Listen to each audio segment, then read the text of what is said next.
guys, Rachele here with Amethyst Ascension. If you are new here, welcome, and if you are joining me again, thank you so much.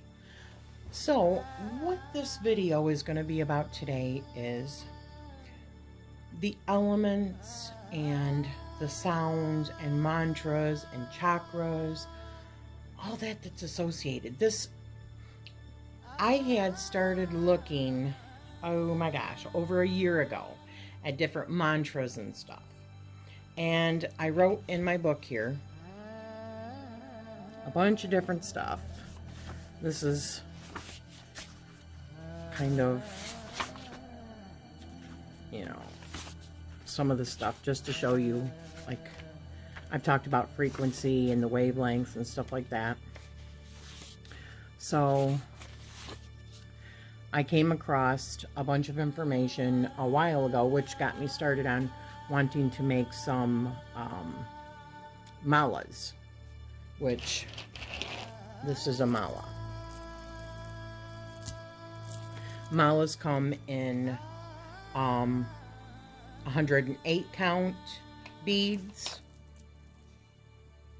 54 or 27, which I'm going to be doing that soon. But anyways, so I had come across, or it got me started really thinking about it when I did my elemental video from the, what is it? Witchy Wisdom Wednesdays, okay? And you know that I am making, and which I've already made them. I'll show them really quick. Here's the one for fire. Here's the one for air. The one for earth. And the one for water. Let me do this. So, I've already put my little things on the back of them, and I'm going to put them up all on my north, south, east, west walls with the associated element that goes on those walls, essentially turning my space into my own magical universe for when I do any kind of workings in this room, which is pretty much always. So when I did that video, and I had read in my Witch's Almanac from that article that I talked about in my elements video, about how the actual elements had tones. And I had talked about the A, E, I, O, and U, right? Well, I came across another article today because I was looking, of course, researching, and I came across another article. It's called The Sounds of the Five Elements.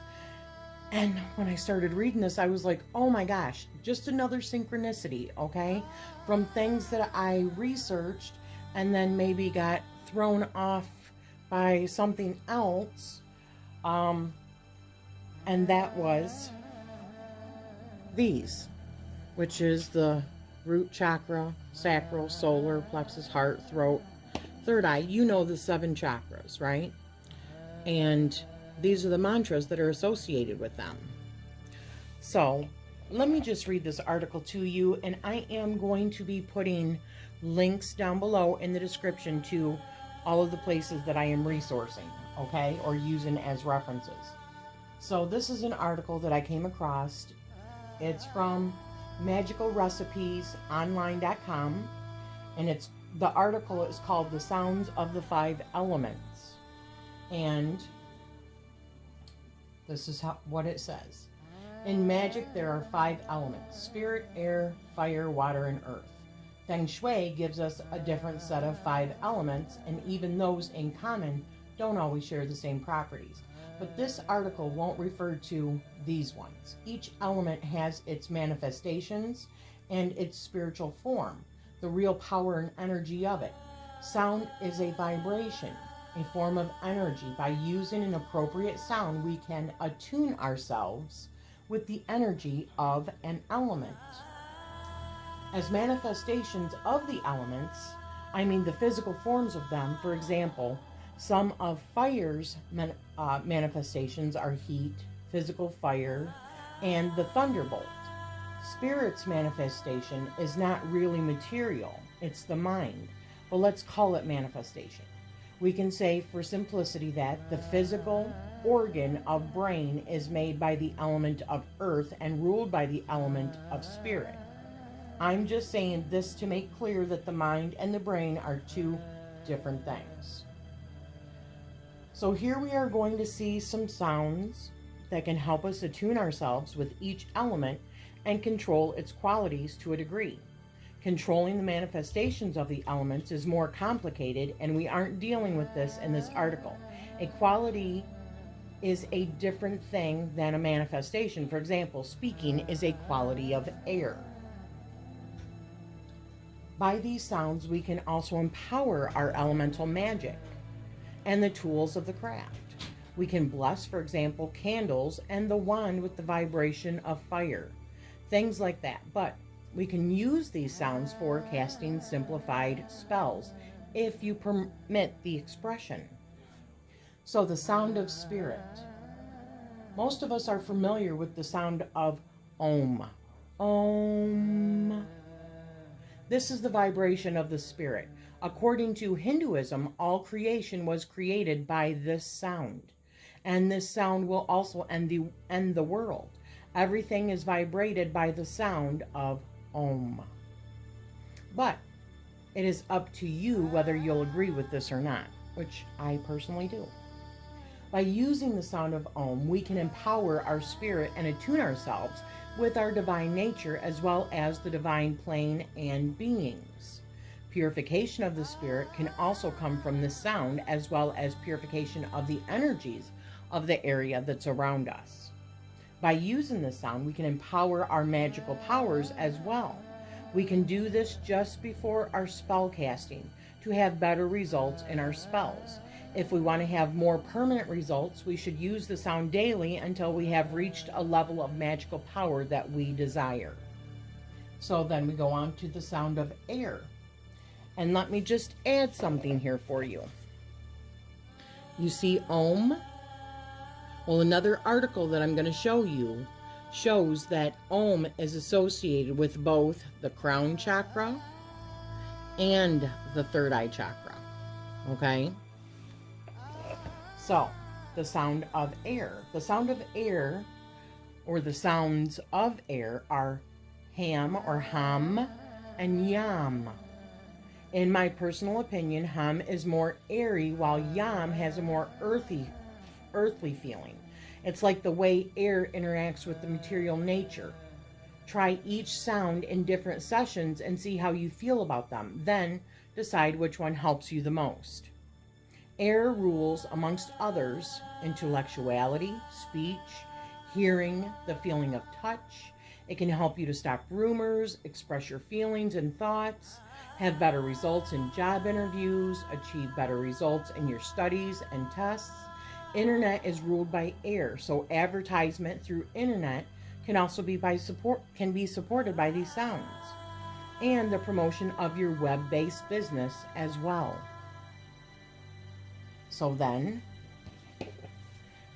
the two sounds of air were hum and yam. So we have hum, throat chakra, right? Yam is the heart chakra, which are controlled by air, the air element. So then we go on to the sound of fire.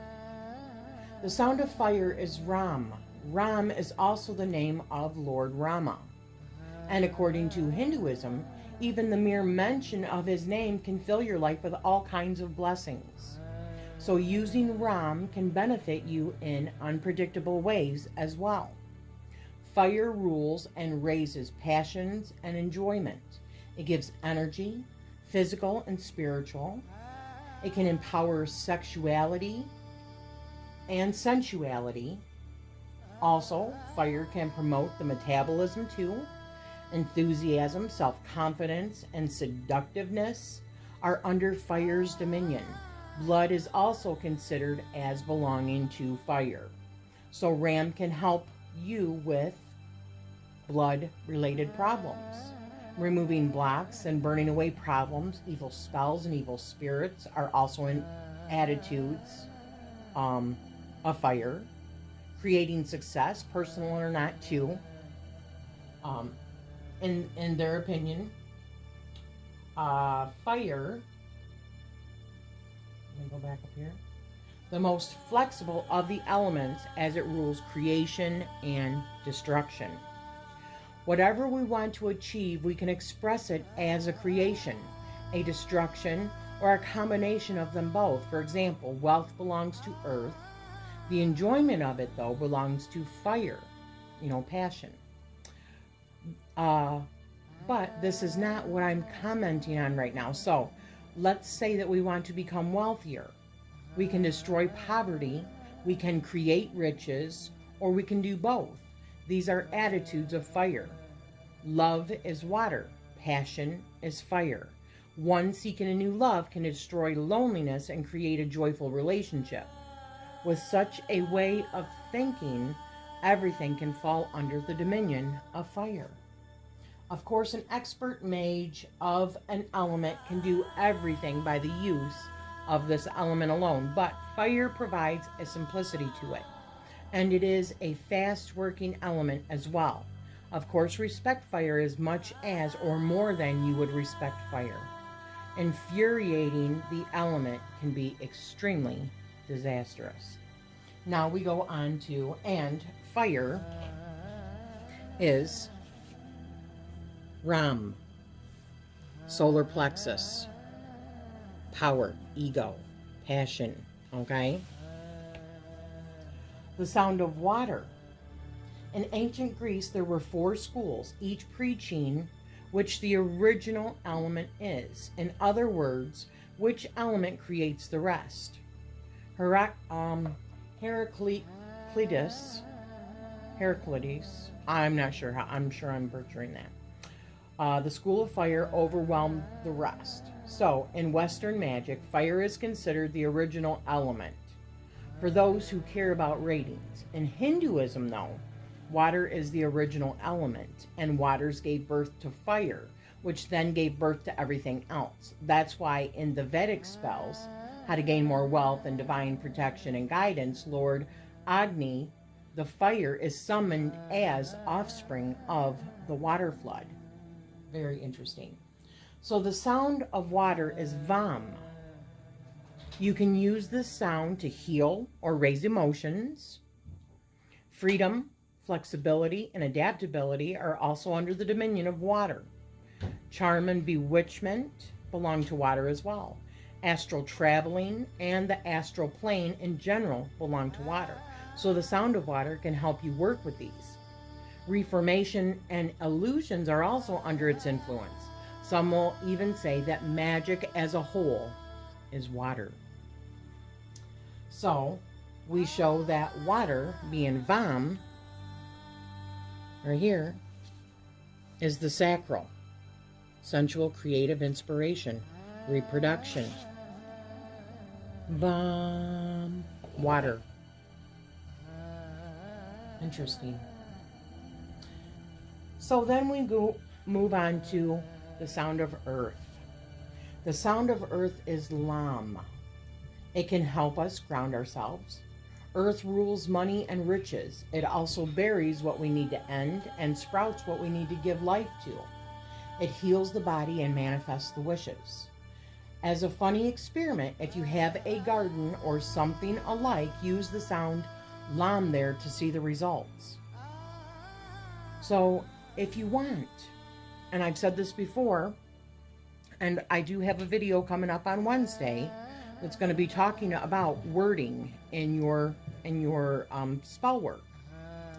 And this falls in place with that because I truly believe that saying a spell out loud, not just thinking it, helps to manifest because it is a frequency and a vibration. Okay? So If you have a garden, go out and use the word vibration, Lam, or find some sort of, which I will be putting some links to a couple of different videos that you can watch that also have the sounds in there on YouTube. So that you could maybe use that if you wanted, watch it on your phone or go put it out by your garden and see whether or not it helps your garden grow a little bit better. So it says here how to use the sounds. I should say that the examples given to each element are just examples. Each element rules many more aspects. Any aspect of your life, any desire that you have is ruled by at least one element. Find out this ruling element and choose the sound that you need. They say that they should also make clear that these sounds or mantras have more aspects and uses than just the attunement with and the control of their elements. Also, there are other sounds and mantras which may be more useful for specific things and wishes. If you know one such mantra or sound, use that one. If you don't know any, then use the sound of the element. Finally, these sounds are just that, sounds, vibrations. They don't have a specific meaning. They are neither names of the elements nor names of deities. Their energies may be similar to those of a deity, and therefore some may say that these sounds are representing the deity, but this is just a simplification. I mentioned something similar for Ram and the Lord Rama. The Lord Rama is the solar Maha avatar of the great Lord Vishnu, and the sun belongs to fire. In my opinion, Lord Rama's name is delivered from the sound Ram, and not the other way around. So decide what you want to achieve, and mentally or by speaking, declare it. Then sit comfortably and start meditating on the sound of your choice. This is, of course, includes chanting the sound. Don't count the repetitions. Don't think about how to chant it. Let yourself become one with the sound and trust the mantra. Let it guide you. When the energy of the sound calms down, leading you to the end of the meditation, once again, trust it and end the session. Repeat as needed, depending on what you have decided, how it feels, and what you want to achieve. It's as simple as that. So I wanted to go a little bit further. That was the article I read, and I thought, you know what, I've got to do a video on this, and I am going to put a link down below to that and to the other site that I found that shows the associations with all of the different chakras that are associated with the different mantras, okay? And it's a good way of actually clearing all of your different chakras. But at the same time, I thought it was very interesting because people know, and this is what I say, you are the magical tool. It's because all 5 elements are in you. And those are your energy vortexes in your body, your chakras. They're all associated. So there's a deity mantra, which is Gam, for removing obstacles and blockages and bringing wisdom into your life. There's different healing mantras and directing the vibrations of them. So like, for instance, if you're having sinus problems, you can use if you're having ear problems, you see. So for eyes, it would be for the throat, it would be Gaga. For the jaw, it'd be Ya, You, Yay. So vowels, and this is part of what got me started in all this, was A, E, I, O. Those are the different, and U, those are also the different sounds that are associated with your elements. I thought that that was really interesting. And then other general mantras are Shanti, Shanti, to restore peace and harmony. Anandan, or Anandam, to restore inner joy and contentment. I just thought that that was so interesting. And then we have some also for enlightenment.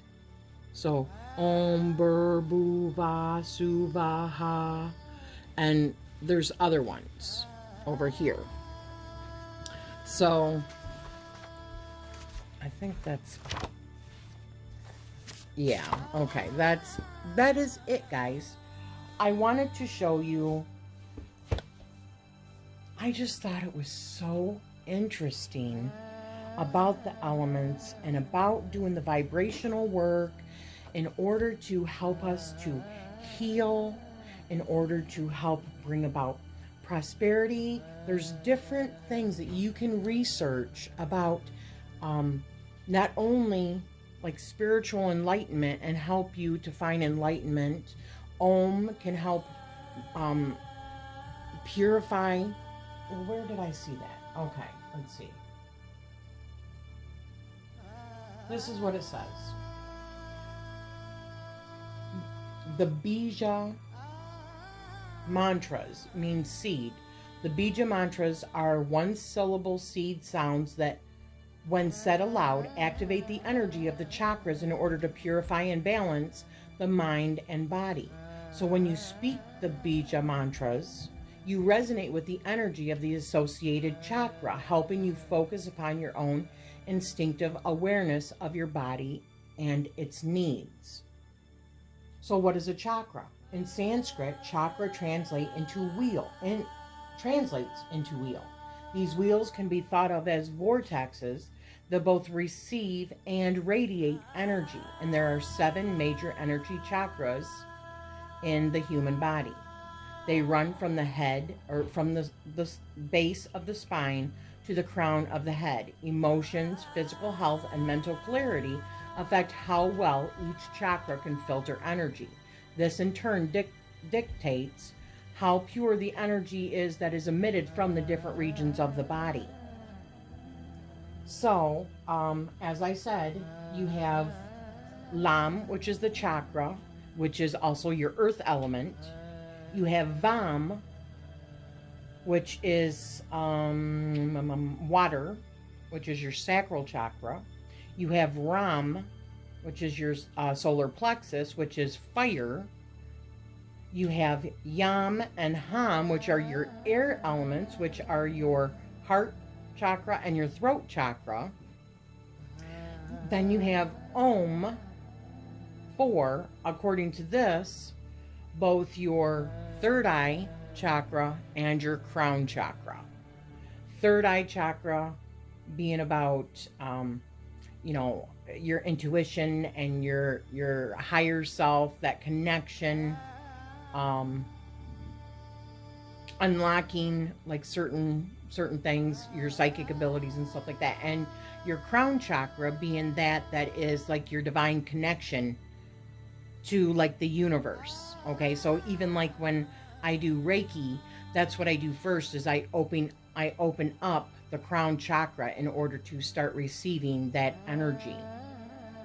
And so I just thought it was just amazing. Okay, I thought or I'm hoping that you guys actually see the value in this, and maybe the next time, if you do, for me, I'm going to be putting these up.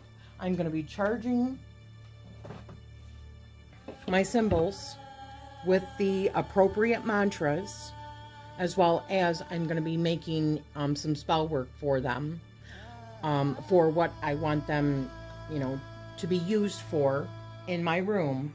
And every time before, now when I go to cleanse my area, when I'm starting to do spell work, I'm also going to use, the Lam, Yam, Vam, in order to activate those different elements, not just outside of myself, but inside of myself, in order to strengthen my magic, in order to carry it further and empower myself and purify and pretty much just align my energy vortexes, my magical energy vortexes. So I hope you have enjoyed this. As I said, I will be putting links down below, and I'm sending you love and light. Thank you.